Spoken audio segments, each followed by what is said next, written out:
네, 오늘 은강교회 오신 모든 분들을 주의 이름으로 환영하고 사랑합니다. 우리 함께 인사 나누고 말씀 나누겠습니다. 메리 크리스마스. 이 인사를 좋아하시는군요. 네. 한 번 더 좌우로 인사하겠습니다. 오늘 당신과 함께 예배드리니 정말 좋습니다. 정말 좋습니다. 네, 오래전에 대통령이 참석하는 대한민국 국가조창기도에 참석한 일이 있습니다. 새벽 이른 시간에 국가조창기도회가 열렸는데요. 서울 히틀호텔 대연회장에서 2,500여 명에 이르는 기독교 인사들이 함께 모여서 이제 조찬기도회를 가졌습니다. 그날 저는 일찍 일어나서 깨끗하게 씻고 정장을 차려입고 참석을 하였습니다. 30분 전에 그곳에 가보았더니 이미 그곳에 모든 사람들이 운집하여 있었습니다. 이제 대통령 부부가 등단할 때 모든 사람들이 자리에 일어나서 대통령 부부를 크게 박수치며 크게 환영하였습니다. 모든 국민들이 대통령을 환영하는 거, 이건 참 자연스러운 일이죠. 아주 자연스러운 일입니다. 그러나 2000여 년 전에 예수 그리스도께서 이 땅에 오셨을 때 세상은 대통령을 맞이하듯이 주님을 뜨겁게 환영하지 아니하였습니다. 왜냐하면 예수 그리스도께서 유대 땅 베들레헴 한 가정에 아기 예수로 이 땅에 오셨기 때문이었습니다. 아무도 그를 알아보지 못했는데 그때 동방에서 하늘을 살피던 점성술사, 요즘으로 치면은 천문학자였던 박사들이 그리스도의 탄생을 알리는 큰 별의 출현을 발견하게 되었습니다. 그래서 그들은 수개를 걸친 먼 길을 찾아와서 이제 그때 유대 땅을 다스리고 있었던 헤롯 왕에게 이렇게 물었습니다. 유대인의 왕으로 나시니가 어디 계십니까? 우리가 동방에서 그의 별을 보고 그에게 경배하러 왔습니다. 그때 헤롯 왕과 모든 예루살렘 백성들은 동방 박사가 전하는 소식을 듣고 메시아의 탄생을 크게 반기면서 환호성을 질러댔습니다. 그렇지 않죠. 이런 일은 없었습니다. 네, 현실은 정반대로 일어났습니다. 세상은 그를 반기지 아니하고 오히려 그를 배척하는 큰 소동이 일어나게 되었습니다. 헤롯 왕이 당시에 대제사장 또 그리고 종교 지도자들을 불러서 그리스도에 대해서 물었습니다. 그리스도가 어디서 나겠느냐? 메시아가 어디서 태어나겠냐라고 물었을 때 그들은 정확한 성경의 근거를 가지고서 대답하였습니다. 왕이시여, 유대 땅 베들레헴입니다. 미가 선지자가 이렇게 말씀하지 않았습니까? 이렇게 대제사장과 종교학자들은 정확하게 메시아의 탄생 장소에 대해서 알고 있었습니다. 그러나 그들은 아기 예수에게 가서 아련하고 경배하지 아니하였습니다. 헤롯왕도 마찬가지였습니다. 회당이 찾아와서 그에게 말하였을 때 그에게 자세히 물었습니다. 언제 그 별을 보았느냐? 너희가 아기 예수를 찾거든 나에게서 알려주라. 나도 그에게 가서 경배하기를 원하노라. 그렇지만 말뿐이었습니다. 동방박사들이 아기 예수를 찾아올 수 있도록 모든 혜택을 베풀어 주지 아니하고 그저 보냈을 뿐이었습니다. 오히려 그는 베들레헴 지역에 살고 있었던 2살 아래에 유아들을 살해하려고 하는 무서운 살해 명령을 내렸습니다. 놀랍게도 마태복음에서 아기 예수를 찾아와서 경배한 사람은 유대인이 아니라 멀리서 찾아왔던 동방박사들 뿐이었습니다. 그들은 정성을 다해서 진귀한 선물을 아기 예수께 드렸습니다. 황금과 유약과 모략, 이것은 정말 왕에게 필요한 그러한 선물이었습니다. 아주 진귀한 것이었습니다. 최고의 선물이었습니다. 이들은 정성을 다해서 이렇게 아기 예수께 선물을 가지고서 경배하였습니다. 우리는 대림절 기간을 보내고 있습니다. 여러분, 대림절 기간은 어떤 기간이죠? 아기 예수로 이 땅에 오신 예수 그리스도의 성탄절 사건을 기념하고 다시 오실 예수 그리스도를 바라보면서 준비하는 교회력 절기입니다. 여러분, 우리는 다시 오실 주님을 맞이할 준비를 하고 있으십니까? 만일 주님이 오늘 오신다고 한다면 우리는 주님을 어떻게 맞이하겠습니까? 기쁜 마음으로 그분을 맞이하시겠습니까? 아니면 크게 당황하면서 불편한 마음으로 주님을 맞이하겠습니까? 예수님께서 유대 땅에 처음 오셨을 때 사람들이 놀라서 큰 소동을 일으키는 것처럼 다시 주님께서 오실 때 세상은 또 한 번 대소동이 일어날 것입니다. 우리가 지난 2달 동안 새벽마다 요한계시록의 말씀을 묵상했는데 요한계시록 말씀은 이 사실을 증거하고 있습니다. 다시 주님이 오실 적에 이 땅에 대소동이 일어날 것을 말씀하셨습니다. 왜냐하면 사람들이 예수 그리스도를 왕으로 모시고 살아가지 아니하고 세상을 따르고 세상과 함께 살아가고 있기 때문입니다. 여러분, 그때 우리는 어떻게 만왕의 왕이시요 세상의 심판주로 오시는 주님을 맞이하겠습니까? 우리가 주님을 기쁘게 맞이하기 위해서는 어떻게 주님을 모시고 살아가야 되겠습니까? 오늘 본문 말씀에서 예수님을 맞이하였던 헤롯 왕과 대제사장과 종교학자들 그리고 동방 박사의 모습을 통하여서 바른 신앙의 모습을 우리가 배우고 주님을 기쁘게 맞이하는 주의 백성들 되실 수 있기를 주의 이름으로 축원합니다. 먼저 우리는 예수님을 왕으로 인정해야 됩니다. 본문 2절과 3절을 보게 되면 예수 그리스도가 태어나셨을 때 헤롯 왕의 반응을 이렇게 우리에게 증거하고 있습니다. 유대인을 왕으로 나신 이가 어디 계시냐? 우리가 동방에서 그의 별을 보고 그에게 경배하러 왔노라 하니 헤롯 왕과 온 예루살렘이 듣고 소동한지라. 헤롯 왕과 온 이스라엘 백성들의 반응은 큰 소동이었습니다. 예수님을 기쁘게 맞이하기 위해서 큰 소동을 벌인 것이 아니라 주님을 바라보면서 두려워하고 무서워하는 마음이 있었기 때문에 큰 소동이 일어나게 되었던 것이었습니다. 여러분의 헤롯 왕과 예루살렘 백성들은 예수의 탄생을 기뻐하지 않았을까요? 왜 주님의 오심을 기뻐하지 아니하고 오히려 주님을 멀리하고 주님을 죽이려고 하였겠습니까? 그것은 야구에서의 탄생을 중대한 위협으로 느꼈기 때문이었습니다. 예수 그리스도께서 내가 가진 모든 것을 앗아간다고 생각하였기 때문이죠. 그래서 예수 그리스도를 경쟁자로 여기고 그를 멀리하고 그를 배척하고 심지어 그를 죽이려고까지 한 것이었습니다. 역사적인 기록에 따르면 헤롯 왕은 예수님이 태어나기 이전부터 존재하고 있었고 그 땅을 30여 년간 다스리고 있었습니다. 이제 그는 나이가 많이 들었기 때문에 이제 예수님이 태어난 이후에 얼마 되지 않아서 세상을 떠났습니다. 헤롯 왕은 정치 군사적으로 아주 탁월한 왕이었습니다. 예루살렘에 대기근이 일어났을 때 이것을 지혜롭게 잘 처리하였고 예루살렘 성전을 비롯해서 아주 큰 규모의 대형 공사 프로젝트를 아주 성공적으로 완수한 탁월한 왕이었습니다. 그러나 그는 성격적으로 아주 잔인하고 폭력적인 사람이었습니다. 그의 출신은 유대인이 아니었습니다. 이두메 사람이었습니다. 에돔 사람이었기 때문에 자신의 왕권을 유지하기 위해서 그는 아주 폭력적이고 잔인한 방법을 사용하기를 주저하지 아니하였습니다. 자신의 암살을 일으킨다고 생각하게 되면 자신의 아들 미리암도 죽였고 그의 세 아들도 처형하였습니다. 오늘 본문을 보게 되면 그는 베들레헴 인근 지역의 2세 이하의 유아 수천 명을 삭살하였는데 그것도 아기 예수의 그러한 존재가 자신의 왕권을 위협한다고 생각했기 때문이었습니다. 여러분, 세상 많은 사람들이 예수 그리스도를 왕으로 모시지 않는 이유는 어디에 있겠습니까? 그것은 헤롯과 같은 마음을 가지고 있기 때문이죠. 예수 그리스도 그분이 나의 소중한 것을 앗아간다고 생각하기 때문입니다. 내가 내 삶의 왕이요 주인이라 생각하기 때문에 예수님을 왕으로 모시는 것을 주저하는 것이 아니겠습니까? 여러분, 초대교회 역사에서 위대한 성자로 알려진 성 어거스틴, 그는 청년 시절에 예수 그리스도를 헤롯 왕처럼 바라보았습니다. 어거스틴은 주 354년 북아프리카에 있는 도시 타가스테에서 작은 땅을 소유한 가난한 지주의 아들로 태어났습니다.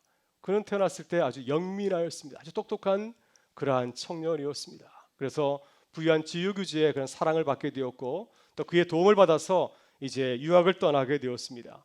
카르타고의 유학을 떠났고 고전과 수학에서 아주 탁월한 실력을 발휘하게 되었습니다. 어거스틴은 오늘날의 청년과 같이 청년 시절에 크게 성공하겠다는 욕망에 불타올랐습니다.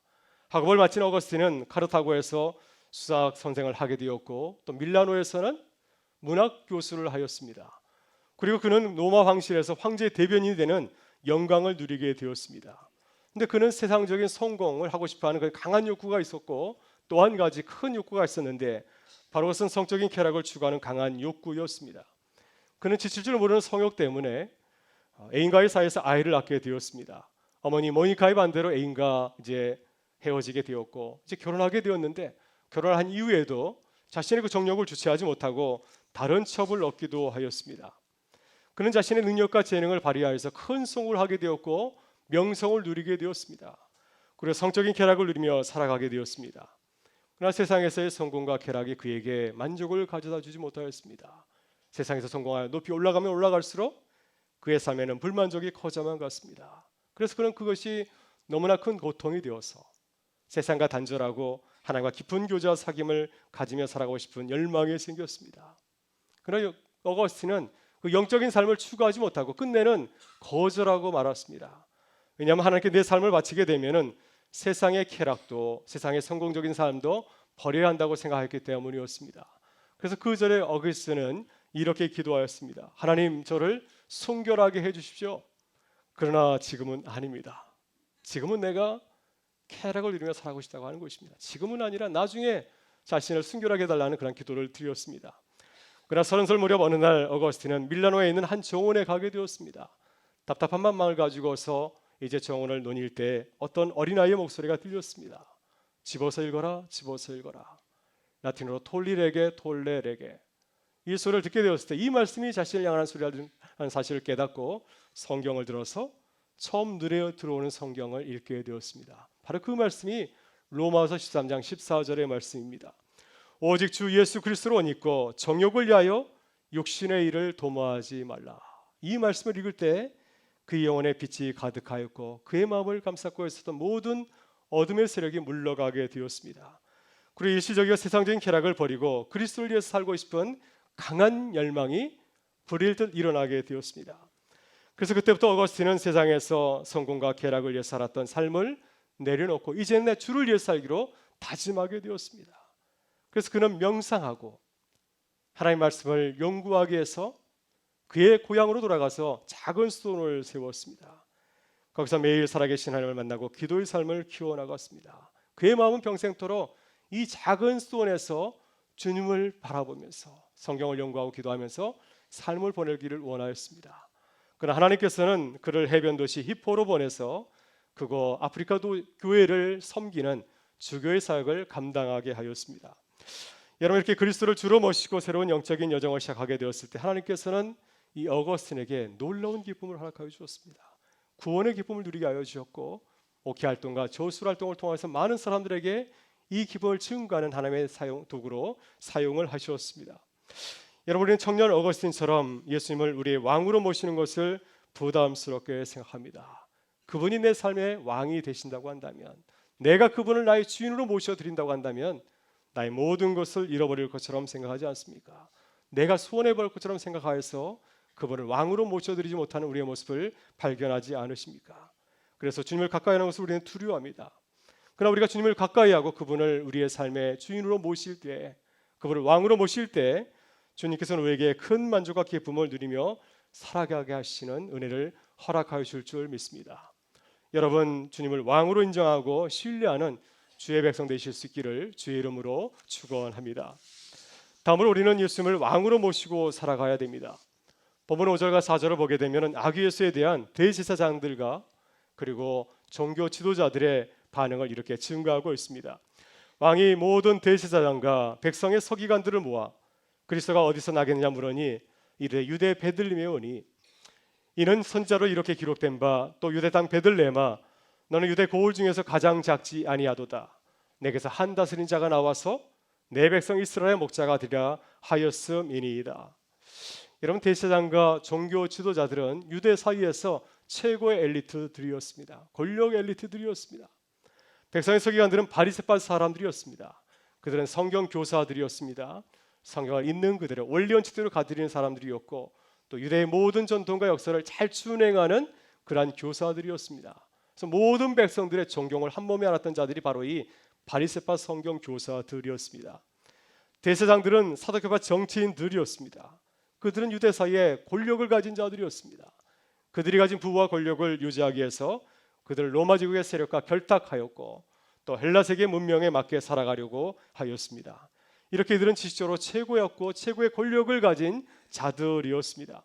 세상에서 부러울 것이 없는 자들이었습니다. 이들은 메시아로 오시는 아기 예수에 대해서 누구보다 잘 알고 있었습니다. 헤로당이 그들에게 그리스도에 대해서 물었을 때 그들은 조금 더 막힘이 없이 정확한 성경적인 근거를 가지고서 대답하지 않았습니까? 왕이시여 유대 땅 베들레헴입니다. 예언자 미가 그렇게 기록하였습니다. 그러나 그들은 어떻게 행동하였습니까? 성경 그들에 대해서 아무것도 기록하지 않고 있습니다. 그들이 예수 그리스도의 사실을 알고 있었지만 아무것도 행동하지 않았다고 말씀하고 있습니다. 그들은 그리스도에 대해서 정확한 지식과 풍성한 지식 정보를 가지고 있었지만은 아무런 관심도 보지 않았고 그리스도에 대해서 어떤 행동도 하지 아니하였습니다. 왜 종교자들은 예수 그리스도를 반기지 않았을까요? 그들이 그리스도에 대해서 이러한 풍성한 아주 정확한 정보와 지식을 가지고 있다고 한다면 가장 먼저 가서 주님을 영접하지 않겠습니까?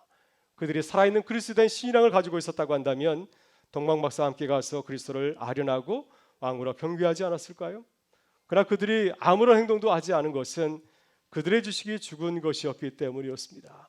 지식을 있었지만은 그리스도를 깨닫지 못하는 죽은 지식을 갖고 있었습니다. 신앙은 있었지만은 그리스도를 나의 왕으로 모시는 그러한 신앙을 갖고 있지를 못하였습니다. 그래서 그리스도에 대한 뜨거운 열정과 사랑을 잃어버렸고 그리스도에 대해서 아무런 행동도 관심도 보이지 않는 종교인으로 전락하고 말았습니다. 왜 종교자들이 이렇게 죽은 지식과 죽은 신앙을 갖게 되었을까요? 그들의 잘못된 지식 때문이었습니다. 그들의 잘못된 지식이 그리스도에 대한 사랑과 열정을 잃어버리게 한 것이었습니다. 그들은 내 지식과 경험을 가지고서 그리스도를 판단하였고 겸손하게 자신을 낮추지 아니하고 그리스도보다 자신을 더 높이고 자랑하였습니다. 그래서 그리스도를 보지 못하고 그리스도를 왕으로 모시고 살아가지 못하는 그러한 신세가 되고 말았습니다. 여러분, 종교 지도자의 모습은 과연 누구일까요? 이들은 멀리 우리와는 전혀 상관없는 자들이 아니라 오늘을 살아가고 있는 우리 신앙인들의 자상이 아니겠습니까? 우리 신앙생활을 하다 보면 하면 할수록 그리스도에 대해서 지식을 자랑할 때가 얼마나 많이 있습니까? 그리스도에서 모든 것을 알고 있는 것처럼 간증할 때가 얼마나 많이 있습니까? 그러나 우리는 그리스도에 대해서 알면 알수록 우리 자신을 더욱 낮추고 겸손해야 됩니다. 그리스도를 경험하면 경험할수록 우리 자신을 낮추고 그리스도를 높여야 됩니다. 그래야 우리가 주님을 사랑하는 마음을 잃지 아니하고 주님을 왕으로 모시고 살아가는 은혜를 누리며 살아갈 수 있기 때문입니다. 우리 자신을 낮추고 그리스도를 높이는 주님의 사람들이 되실 수 있기를 주의 이름으로 축원합니다. 마지막 우리는 우리의 삶을 왕이신 주님께 드려야 됩니다. 본문 9절부터 11절의 말씀은 아귀에스에 대한 동방 박사들의 반응을 이렇게 증가하고 있습니다. 박사들이 왕의 말을 듣고 갈새 동방에서 보던 그 별이 문득 앞서 인도하여 가다가 아기 있는 곳 위에 머물러 서 있는지라 그들이 별을 보고 크게 기뻐하고 기뻐하더라. 집에 들어가 아기와 그의 어머니 마리아가 있는 것을 보고 엎드려 아기에게 경배하고 보비압을 열어 황금과 유향과 모략을 예물로 드리니라. 여러분, 마태복음에 소개한 이 예수님의 탄생 이야기에서 동방 박사들은 참으로 의의 인물들입니다. 왜 이분들이 여기 있는지 모르겠습니다. 이분들은 이방인들이었고 점성사들이요 천문학자들이었습니다. 그리스도에 대해서 전혀 알지 못하는 자들이었습니다. 그럼에도 불구하고 그들은 누구보다도 먼저 그리스도를 발견하고 그리스도를 경배한 첫 주인공이 되었습니다. 그들은 최선을 다해서 그리스도를 경배하였습니다. 수개를 걸친 먼 순례길을 걸어와서 그리스도를 경배하지 않았습니까? 빈손으로 오지 아니하고 자신의 모든 것을 다 팔아서 정성껏 선물을 준비하였습니다. 황금과 유향과 모략은 당시 세계에서 아주 진귀한 선물이었습니다. 이렇게 정성을 다해서 이 선물을 준비해서 아기 예수께 드렸습니다. 이 선물은 나중에 요셉과 마리아가 애굽으로 피난을 떠날 때 아주 요긴하게 사용하였을 것입니다. 이렇게 동방 박사는 아기 예수의 가정에 꼭 필요한 예물을 준비하여 선물로 드렸습니다. 오늘 본문에서 우리를 더욱더 크게 감동하는 것은 바로 이들의 태도입니다. 본문 10절을 보게 되면 그들은 아기 예수가 태어난 그곳을 비치는 별을 보게 되었을 때 크게 기뻐하고 기뻐했다고 증거하고 있습니다. 그들의 발걸음은 마지못한 발걸음이 아니었고 지친 발걸음이 아니었고 아주 기쁨에 찬 순례의 여정이었습니다. 여러분, 동방 박사가 어떻게 아기 예수를 찾아와서 기쁘게 경배하실 수 있었을까요? 이건 신비가 아닐까 생각이 듭니다. 이것은 정말 미스터리입니다. 어떻게 이방인 동방 박사들이 그 먼 길을 찾아와서 아기 예수께 경배하였을까? 이것은 그들이 영적으로 뛰어나서 그렇게 한 것이 결코 아니었을 것입니다. 하나님께서 그들에게 은혜를 주셨기 때문이었습니다. 그리스도를 발견하는 별을 바라볼 수 있는 은혜를 허락하여 주셨고 또 먼 길을 달려갈 수 있는 그 열심과 열정을 주셨기 때문에 그들이 가장 먼저 가서 아기 예수를 경배하는 은혜를 누리게 한 것이었습니다. 주님께서 그들에게 은혜를 주셨기 때문에 가장 먼저 아기 예수를 찾아가서 경배하는 은혜를 누린 것입니다. 그래서 그들은 이 은혜가 너무나 크고 놀라워서 정성을 다해서 자신의 삶을 드리고 또한 가장 값진 선물을 둘로 헌신한 것이었습니다. 여러분, 우리도 동방 박사와 같이 우리의 삶을 드리는 주님의 사람들이 되실 수 있기를 바랍니다. 여러분, 사람들은 동방 박사처럼 헌신하는 것을 두려워합니다. 그러나 두려워하지 마실 수 있기를 바랍니다. 두려운 마음을 내려놓고 주님의 은혜를 사모하실 수 있기를 바랍니다. 주의 은혜를 사모할 때 동방 박사와 같이 주님을 위해서 살아가는 기쁨을 누리게 될 줄 믿습니다. 여러분, 하나님의 연주자라 불리는 송솔나무의 이야기를 잠깐 나누고자 합니다. 여러분, 송솔나무를 아시나요? 나무 이름이 아닙니다. 네, 아주 아름다운 음악을 연주하는 연주자이죠. 이분이 어린 시절 한국에 살다가 아버지가 회사에 부도가 나서 이제 미국으로 이민을 가게 되었습니다. 가정이 어려워서 방 두 칸 집에 14명이 모여 살았다고 합니다. 어린 시절 송솔나무는 누나에게 심한 열등감을 느꼈습니다. 누나 송민이 아주 뛰어나고 재능이 많은 누나였기 때문이었습니다. 엄마가 사람들에게 송솔나무를 소개할 때마다 쟤는 미니 동생이라고 소개하였습니다. 그때마다 나는 참 못났구나 하는 생각을 하게 되었다고 하는 것입니다. 또 학교에서도 영어를 잘하지 못하여서 늘 친구들에게 놀림을 받았습니다. 그래서 점심시간이면은 을에 화장실에 들어가서 눈물을 흘리곤 하였다고 합니다. 어느 날도 마찬가지로 소개상에서 화장실에 가서 눈물을 흘리면서 흐느끼면서 이런 생각을 하였습니다. 나는 누나보다 뛰어나지 못해서 엄마에게 사랑받지 못하는 거야. 나는 실패자야. 이런 생각을 하고 있었는데 그때 누가 이 송솔나무의 생각을 들었는지 분명한 목소리로 그에게 이렇게 대답하였다고 하였습니다. 너는 실패작이 아니란다. 너는 내 아들이란다.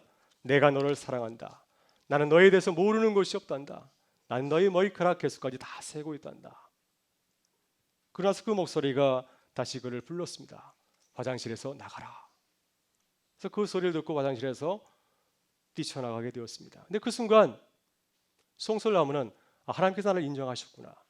하나님께서 나를 사랑하신다는 사실을 깨닫게 되었다고 하였습니다. 그래서 새롭게 얻은 자신감을 가지고서 학교 강당을 걸어가는데 음악 소리가 들렸습니다. 학교 오케스트라에서 연주를 하고 있었습니다. 자신도 모르게 그 오케스트라 연주하는 곳에 들어가게 되었는데 지휘자가 우리 오케스트라에 들어가라고 권유를 하였습니다. 그때까지 송솔나무는 음악을 접해본 적이 없었다고 합니다. 한국에서 플루트를 조금 불어보았지만은 자신이 없었습니다.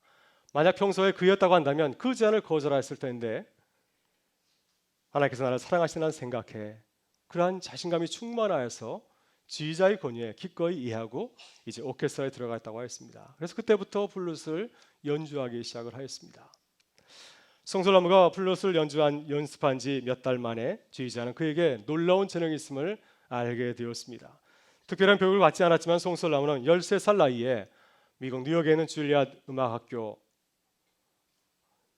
대학 예비과정에 지원을 하게 되었습니다. 초라한 플룻을 가지고 지원한 그를 바라보면서 심사위원이 농담 삼아 얘기하였습니다. 그렇게 싸구려 악기를 가지고 오디션을 보러 왔군요. 그때 그는 자신이 없었지만은 내게 가진 것이 이거밖에 없습니다 하는 마음을 가지고서 자신의 음악을 연주하였습니다. 몇 달 후에 그에게 편지가 날라왔습니다. 합격했을 뿐만 아니라 장학금까지 받게 되었다고 하는 소식이었습니다.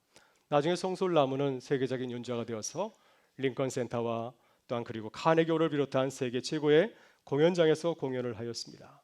지금 그는 하나님의 은혜에 감사하면서 세계를 다니면서 아름다운 연주 활동을 하고 있습니다. 송솔나무가 이러한 고백을 하였습니다. 세계적인 연주자로 서게 된 것은 내가 하나님의 사랑과 인정을 받게 된 바로 그 은혜를 깨닫는 순간부터 시작이 되었습니다. 하나님의 은혜를 깨닫는 그 순간에 내가 새로워지게 되어서 내 삶을 하나님께 드리는 그런 아름다운 삶을 시작하게 되었다고 그는 고백하고 있습니다. 여러분, 우리가 예수 그리스도를 왕으로 고백하며 살아가는 것은 전적으로 하나님의 은혜인 줄 믿습니다. 우리의 생각으로는 주님을 왕으로 모시고 살아갈 수 없습니다. 우리의 육신적인 생각을 가지고서는 우리의 모든 것을 그분께 다 드릴 수가 없습니다. 그러나 주님의 은혜가 우리 가운데 임하게 될 때 주님을 경배하며 살아가는 기쁨을 누리게 될 줄 믿습니다. 사랑하는 여러분, 동방박사와 같이 예수 그리스도를 나의 왕으로 기뻐하실 수 있기를 바랍니다. 우리의 삶을 그분 앞에 드리기를 소망하실 수 있기를 바랍니다. 주님께서 우리에게 놀라운 은혜로 인도하실 줄 믿습니다. 다가오는 성탄절 무엇보다도 주님을 기뻐하며 경배하는 그 은혜가 우리 가운데 충만하실 수 있기를 주의 이름으로 축원합니다. 우리 다 같이 일어나셔서 함께 찬양하며 나가겠습니다.